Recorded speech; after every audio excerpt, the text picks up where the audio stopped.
Не цяжка здагадацца, што ў ранейшыя часы чалавека простага і шляхціца каралі за тыя самыя рэчы па-рознаму. Там, дзе аднаму будзе горла, смерць, іншы мог заплаціць штраф і забыцца на гэтую гісторыю. Але што ж такога шляхціц меўся ўчыніць, каб яго пазбавілі шляхецкай годнасці ды ўсяго майна, а больш таго, пасадзілі на палю ці чвартавалі? Гуманны варыянт? Чвартаванне пасля смерці. Негуманны – чвартаванне як прычына пакутлівай смерці. Мяне завуць Васіль Калач. Сёння пагаворым пра тое, што ёсць баніцыя, інфамія, пра самыя страшныя злачынствы шляхты, за якія не было прабачэння. А можа, ўсё ж было? Разбярэмся. З мяне расповед, ад вас лайк і падпіска. Гэта не цяжка. І як прасцей за ўсё страціць шляхецтва? Записывайце. Заняцца гандлем або ремеством, то бок справамі не вартымі твайго статусу, бо шляхціц найперш ваяр, дзяржаўны дзеяч. Гандлюеш? Добра, але ты ўжо месціч. Жыві з гэтым. Зрэшты, магло быць і прыпыненне шляхецтва, а там ужо трэба разбірацца ў судзе. Чыста шляхецкім пакараннем была баніцыя, гэта выгнанне. Баніцыя магла быць часовай, за непаслухмянасць судам, за наезд на суседа, за даўгі, гвалт і парушэнне межаў, магла быць вечнай. І ўсё гэта чалавек мог аспрэчыць у судах. Яго справа гадамі гуляла з гарадскога суду да земскага, з земскага ў трыбунал і гэтак далей. Бывала, што чалавек паміраў, а яго справа па судах яшчэ недзе круцілася. А магла быць інфамія. Гэта сур'ёзна, бо ідзецца пра пазбаўленне шляхецкай годнасці, і гэта тычылася толькі шляхты. Бо з простага чалавека, што ты возьмеш? Нібы і няма годнасці, каб яе адбіраць. Для шляхціца інфамія – гэта цывільная смерць. Не можаш займаць пасады, распараджацца майном, цябе няма. Нават твая жонка лічыцца удавою, а дзеці – сіротамі. Сярод іншага, інфамія была прадугледжана для здраднікаў дзяржавы. Што такое дзяржаўная здрада ў разуменні 16 стагоддзя? Бунт, пераход на бок непрыяцеля ці нават спроба такога пераходу. Перадача сакрэтнай інфармацыі, здача замка ворагу, у прынцыпе, усё як і зараз. Напрыклад, у 1506 годзе быў у нас такі Сахмат, татарын-дваранін, палітычны ўцякач з крымскага ханства. Таго западозрылі ў спробе вярнуцца ў Крым разам са сваімі мурзамі. Справу разглядаў асабіста вялікі князь Александр і рада ВКЛ. Сахмата зняволілі ў Коўні, дзе той неўзабаве і памёр. Бядой была здача замкаў на ўсходняй мяжы з маскавітамі. У 1504 годзе нейкі Астафій Дашкевіч здаў маскавітам памежны крычаўскі замак, перабіўшы тых, хто хацеў замак абараніць. Канешне, уцёк на Масковію. Вось яго пасля давялося выкалупваць адтуль. Крыху пазней, у 1514-м, вядомы працэс князя Міхаіла Заслаўскага, які меў бараніць фартэцу ва Мсціслаўлі, але не даў рады. Тут адваротная сітуацыя, бо суд давёў, што баяры і людзі мсціслаўскія яму ў справе абароны памочнікамі быць не хацелі. То бок падначаленыя здрадзілі. Князь – не. Заслаўскаму паверылі, той захаваў галаву і гонар.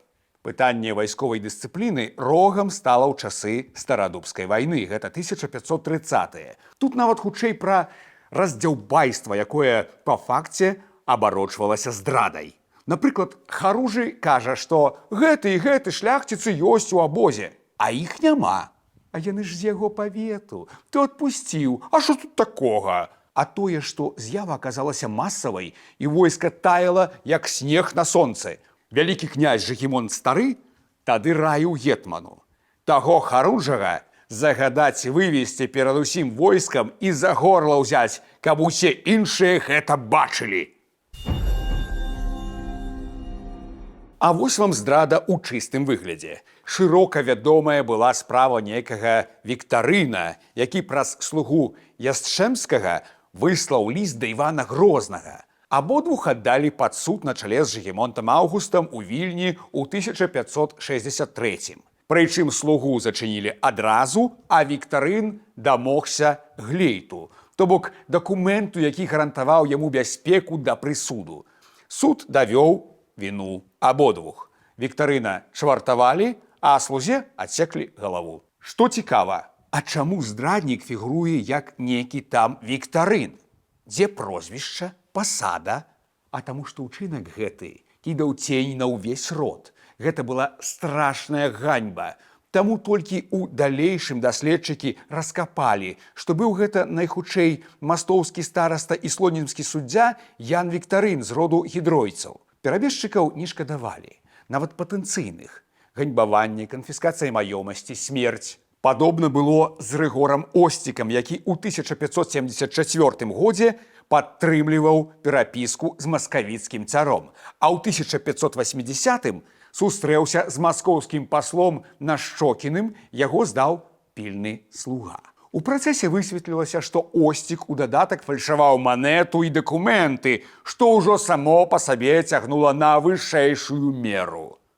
Вынік – канфіскацыя, ганьбаванне, смерць. У 1581 акурат падчас аблогі Пскова злавілі такога Невенглоўскага. Той ехаў да маскалёў здавацца.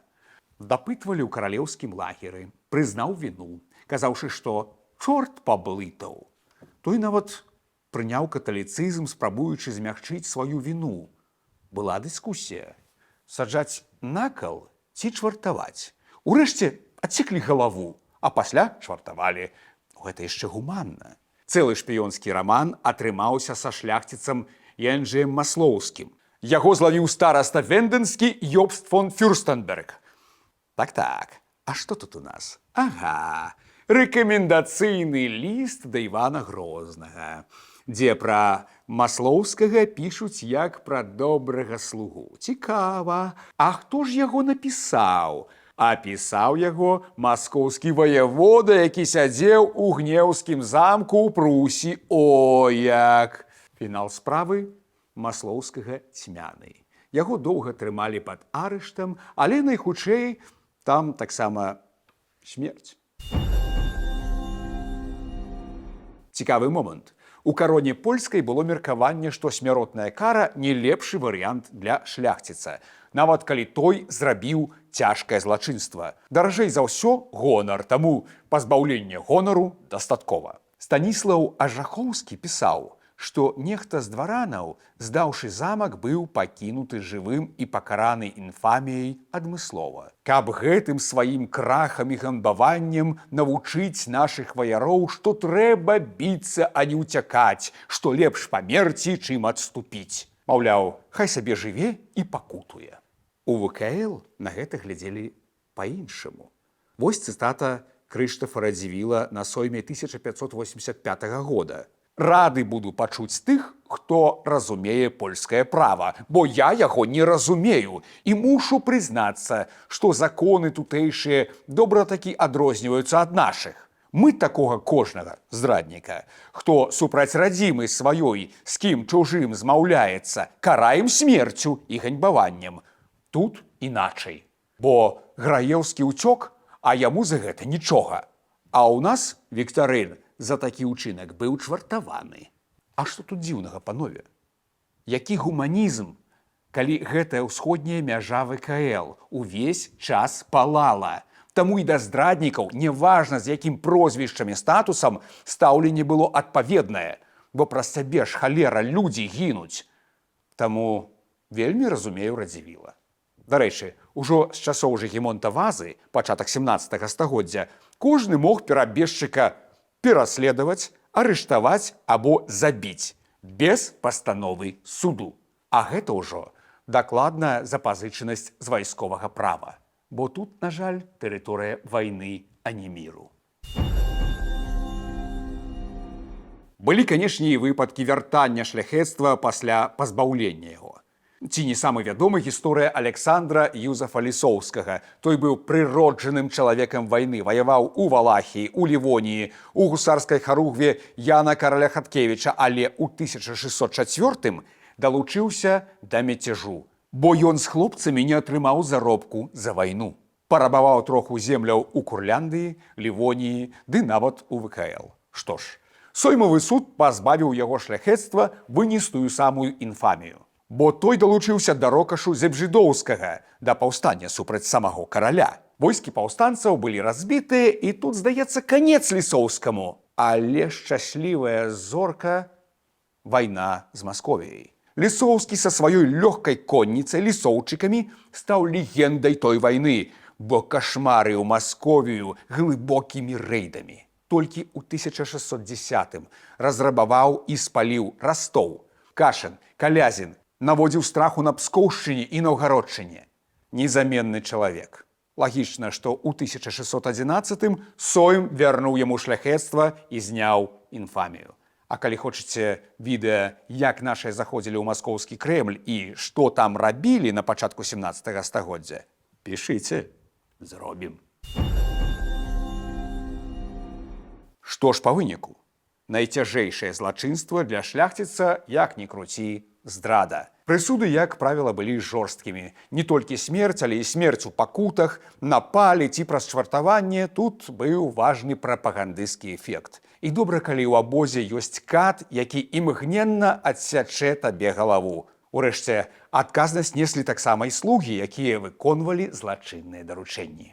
Канешне, былі і іншыя цяжкія злачынствы, якія сувора караліся. Напрыклад, бацьказабойства, тут інфамія ў камплекце з карай смерцю. Цела пасля маглі чвартаваць, а кавалкі развесіць ля гасцінцаў публічных. Такі выпадак быў у Горадні ажно ў 1788 годзе. Але факт застаецца фактам.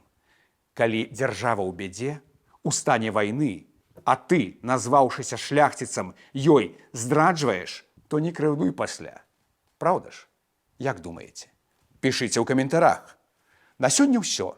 За лайкі, падпіскі, данаты, чалом б'ю. Гонар і годнасць!